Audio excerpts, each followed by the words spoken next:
नमस्कार। आप देख रहे हैं बीक्यू प्राइम हिंदी और मेरे साथ आज हैं दिव्गी टॉक ट्रांसफर सिस्टम्स के जितेंद्र दिव्गी मैनेजिंग डायरेक्टर हैं और Hirendra Divgi whole time executive director हैं। इनका आईपीओ आ रहा है मार्च 1 को और प्राइस है 560 to 590 रुपीज और फ्रेश इशू 180 करोड़ का और ओएफएस 232 करोड़ का। टोटल मार्केट वैल्यू इनका 1800 करोड़ के ऊपर है, upper end of the price band पे। जनरल धन्यवाद आज बीक्यू प्राइम हिंदी से बात करने के लिए। पहले ये बताइए सर कि आप जो 180 करोड़ उठा रहे हैं मार्केट से, वो उसका उपयोग कैसे करेंगे? धन्यवाद सजित इस अवसर के लिए। अ, अ, मैं थोड़ा इन्फॉर्मेशन हमारे कंपनी के बारे में देना चाहूँगा। So Divgi torque transfer systems specialized gear boxes automotive industry के लिए डिज़ाइन डेवलप करके मैन्युफैक्चर करता है। और हमारा जो आगे का प्लानिंग है that includes gearboxes for EV transmissions, EV applications और dual clutch automatics। तो ये जो 180 करोड़ हम रेज कर रहे हैं, इसका अधिक अंश कैपिटल इक्विपमेंट के लिए जाएगा इन इन प्रोजेक्ट्स के लिए। और हमारे जो इंटरनल अप्रूवल्स हैं उसके आधार पे हमारा प्रोडक्ट डेवलपमेंट जारी है अभी। हितेन जी, ये बताइए कि आपके बड़े क्लाइंट्स कौन कौन से हैं और उनका कितना कंट्रीब्यूशन है आपके रेवेन्यू पे? हाँ, ज़्यादातर हमारे clients commercial vehicles SUVs segment में हैं। महिंद्रा, टाटा मोटर्स और हमारा पुराना जो joint venture partner Borg Warner automotive US based company है, उनको हम काफ़ी लूज कंपोनेंट सप्लाई करते हैं। वैसे देखा तो और काफ़ी कस्टमर्स हैं हमारे। Toyota is also fast growing customer, ज़्यादातर कंपोनेंट्स देते हैं। और सबसे बड़ा जो हम अभी प्रोजेक्ट पे काम कर रहे हैं, कॉम्पैक्ट हैचबैक सेगमेंट में, प्रीमियम हैचबैक सेगमेंट में इलेक्ट्रिफिकेशन गियर बॉक्स जो इलेक्ट्रिक व्हीकल्स के लिए लगता है, तो वो कस्टमर टाटा रहेगा। सो वो नया सेगमेंट और एक नया प्रोडक्ट आ रहा है। ये बताइए कि इलेक्ट्रिफिकेशन अभी बहुत बड़ा थीम है। आपको कैसे लगता है कि वो कितना तेजी से बढ़ेगा? आप one of the few suppliers हैं जो इस सेगमेंट में देंगे, स्पेशली पैसेंजर कार्स में आप सप्लाई करते हैं। तो आपको कैसे लगता है कि ये किस गति से बढ़ेगा ये? देखा जाए तो टू व्हीलर्स में काफी ऑलरेडी इम्पैक्ट हो चुका है, और फोर व्हीलर्स पैसेंजर कार्स में अब तक जो हम ट्रेंड देख रहे हैं, वो जितना एक्सपेक्टेड था उससे बहुत तेजी से बढ़ रहा है। लेकिन आगे कितना तक हम इंडिया ग्रोथ इस सेगमेंट इस टेक्नोलॉजी में सस्टेन कर पाएंगे, वो बैटरी कॉस्ट, लेजिस्लेशन, काफी इश्यूज पे ऊपर डिपेंडेंट है। और हाइब्रिड और एक टेक्नोलॉजी है जो इंडिया की जो मार्केट लीडर है सुजुकी, और उन्होंने अभी हाइब्रिड इंट्रोड्यूस किया है। सो उसका इम्पैक्ट इलेक्ट्रिफिकेशन पे कैसा पड़ेगा, वो थोड़ा अभी प्रिडिक्ट नहीं कर सकते हैं। लेकिन अब तक अगर जो ट्रेंड देखा तो जो एक्सपेक्टेड था उससे बहुत काफी ज्यादा फास्ट ट्रेंड पकड़ा हुआ है। जितेंद्र जी, जितेंद्र जी ने बोला कि टू व्हीलर में तो ये ट्रेंड काफी पकड़ गया है, पर आप टू व्हीलर्स में नहीं है, ऐसा क्यों? अ, हमारा जो पहले से जो टेक्नोलॉजी हम डेवलप करते आ रहे हैं, वो इसी में फोर व्हील इंडस्ट्री में है। ज़्यादा जहाँ हमको इन एडिशन टू इंडिया हमको अवसर ओवरसीज भी मिलते हैं। तो हमारा बिजनेस मॉडल जो है वो सिर्फ इंडिया सेंट्रिक नहीं है, ग्लोबल है। चाइना, कोरिया, पूर्व में से अमेरिका, पश्चिम तक, including Europe and before the, ये जो अभी युद्ध चल रहा है इसके पहले हम रशिया में भी एक्सपोर्ट करते थे। तो ये ग्लोबल मार्केट में ऑपरेट करने के लिए आपको फोर व्हीलर में ही स्कोप मिलता है।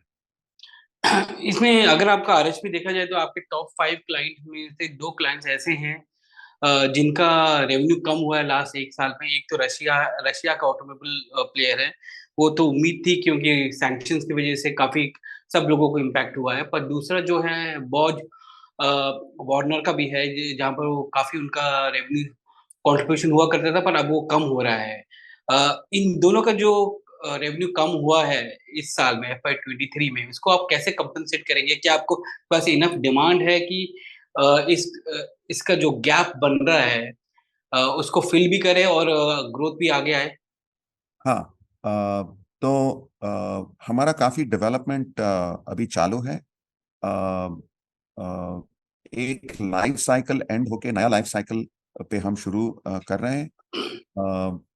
और दो चीजें मैं I'd like to bring to your attention।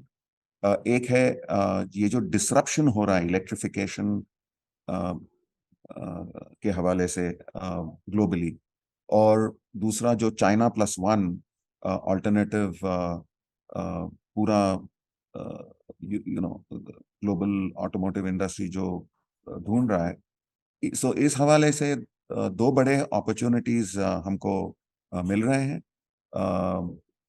In addition जो बोर्गवानर जैसे और भी कई कंपनी है जो फोर व्हील ड्राइव में ऑपरेट करते हैं, जो जापानीज है, यूरोपियंस है, अमेरिकन है, तो उनके साथ भी हमारा डेवलपमेंट चालू है।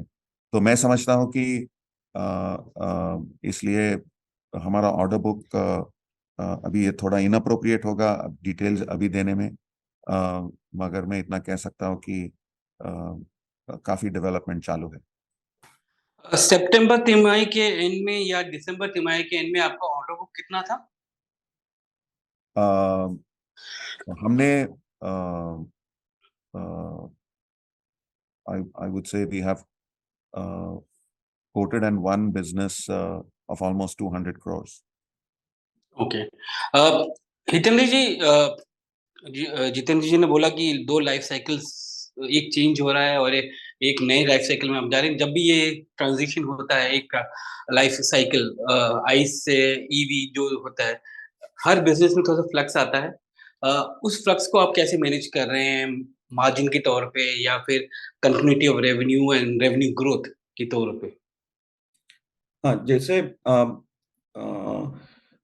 अगर आप लास्ट 4 साल का हमारा R&D जो हमने इन्वेस्ट किया हुआ है, वो स्पेसिफिकली यही दिशा में है कि हमारा प्रोडक्ट रेंज जो है उसको डाइवर्सिफाई किया जाए, और जोग्राफिकल जो और कस्टमर बेस भी बढ़ाया जाए, और सेगमेंट्स भी बढ़ाया जाए। जैसे अभी इलेक्ट्रिक ट्रांसमिशन कंप्लीटली नए सेगमेंट में हम जा रहे हैं। लेकिन हमारा स्ट्रैटेजी ऐसा रहा है कि हमारे जो कुछ इन्वेस्टमेंट्स हैं वो काफ़ी फ्लेक्सिबल हैं। हमारे 4 जो प्रोडक्ट लाइंस हैं उसमें अगर एक प्रोडक्ट लाइन थोड़ा डाउनटर्न आ जाए तो वही कैपेसिटी हम दूसरे प्रोडक्ट लाइन में यूटिलाइज कर सकते हैं विद सम रीटूलिंग। सो वो बहुत स्ट्रैटेजिकली डिसाइड किया हुआ है, जैसे हमारे प्रोडक्शन लाइंस डिजाइन किए हुए हैं, ताकि हम ये फ्लेक्सिबिलिटी रखें।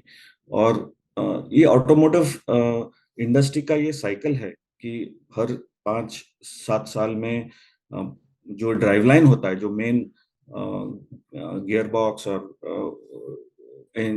पावर ट्रेन होता है, उसमें अपग्रेडेशन आते रहते हैं।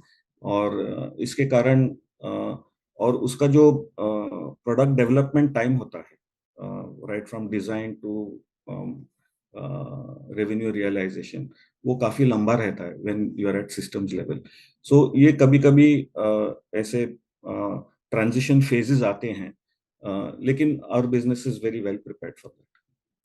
जितेंद्र जी, सचिन, या या बोलिए। एक और चीज मैं कहना चाहूंगा कि हमारा जो पोर्टफोलियो है वो डाइवर्स होने के नाते ये जो अनफोर्सीन धक्के जो आते हैं, लाइक ये वॉर हो गया, पैंडेमिक आया, और आप देख सकते हैं कि पिछले 3-4 सालों में इसके बावजूद हमारा ग्रोथ चल रहा है।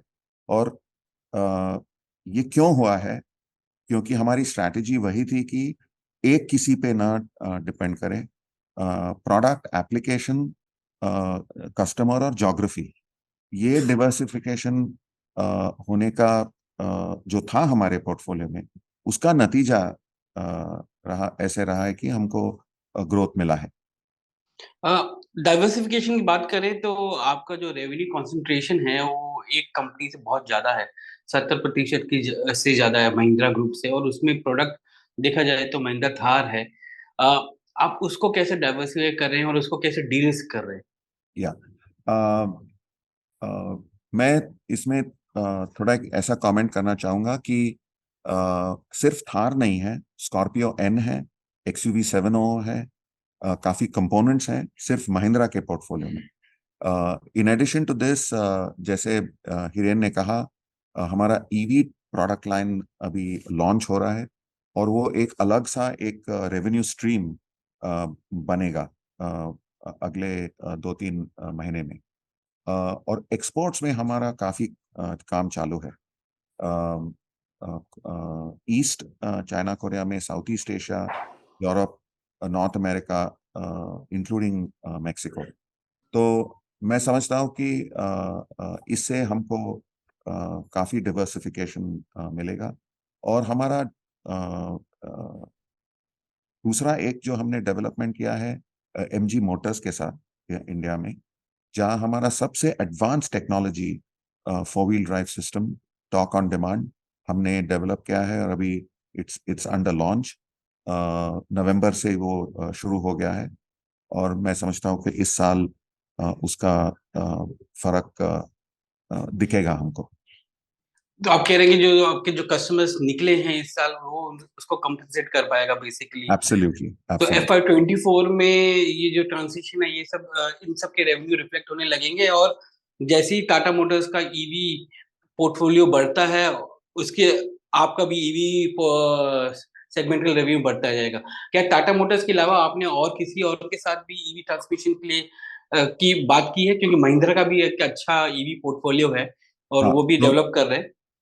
इन इन महिंद्रा में हम कंपोनेंट डेवलप कर रहे हैं, और उनके लास्ट माइल डिलीवरी प्रोडक्ट्स के कुछ कंपोनेंट्स, और नए उनके पैसेंजर व्हीकल्स आ रहे हैं, उनके सिस्टम नहीं मगर कंप्लीट किट ऑफ पार्ट्स जिसे कहते हैं, वैसे हम सॉल्यूशंस ला रहे हैं उनके लिए। आप ऑटो सेक्टर से काफ़ी जुड़े हुए हैं और टेक्नोलॉजी लेड हैं, तो आपने देखा कि आइस होता है, फिर आइस वो काफ़ी चल रहा था, उसके बाद फिर डीसीटी, देन अभी ईवी ट्रांसमिशन, फिर हाइब्रिड भी अभी आ रहा है। आप ये ट्रांजिशन कैसे देख रहे हैं ऑटो का, और क्या ये ट्रांजिशन बहुत ही तेज हो रहा है या वो अपना टाइम ले रहा है? सजीत, बात ऐसी है कि कोई कह नहीं सकता कितने फास्ट ये सब होने वाला, मगर होने वाला तो है ट्रांजिशन।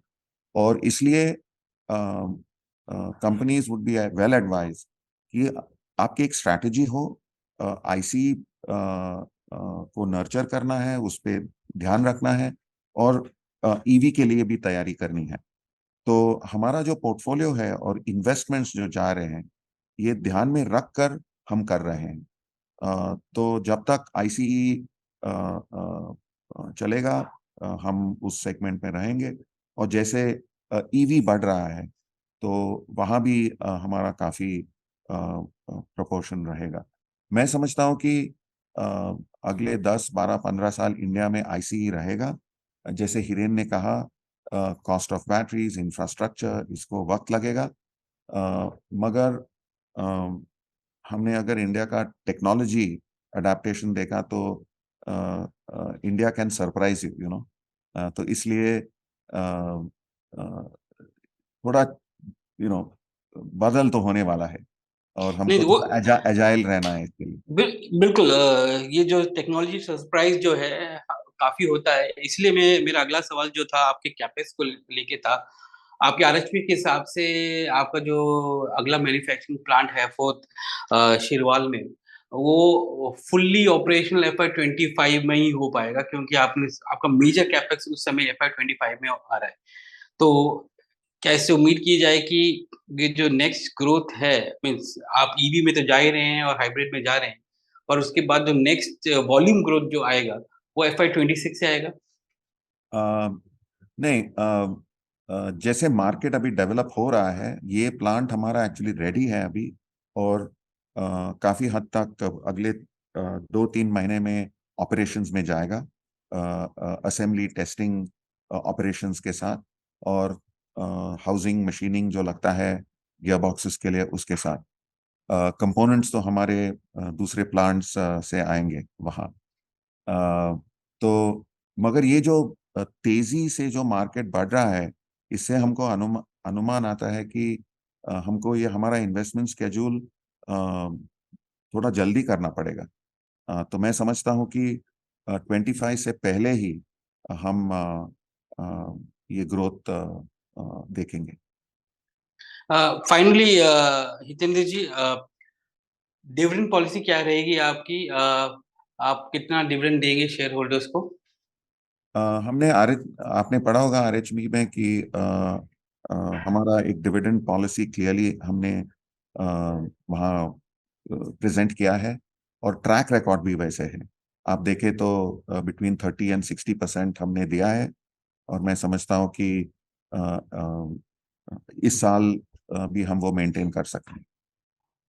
धन्यवाद आज बीक्यू प्राइम हिंदी से बात करने के लिए। दिव्गी टॉक ट्रांसफर सिस्टम्स का आईपीओ मार्च 1 को खुल रहा है 560 to 590 के प्राइस बैंड पे। मार्केट वैल्यू इसकी रहेगी 1800 करोड़ के ऊपर, upper end of the price band. Fresh issue 180 crore का है, और ओएफएस जो है कुछ सेलिंग शेयर होल्डर्स और इन्वेस्टर शेयर होल्डर्स बेच रहे हैं, वो 232 करोड़ का है। धन्यवाद आज बीक्यू प्राइम हिंदी से बात करने के लिए। थैंक यू धन्यवाद। For the opportunity, thank you. Really appreciate, thank you.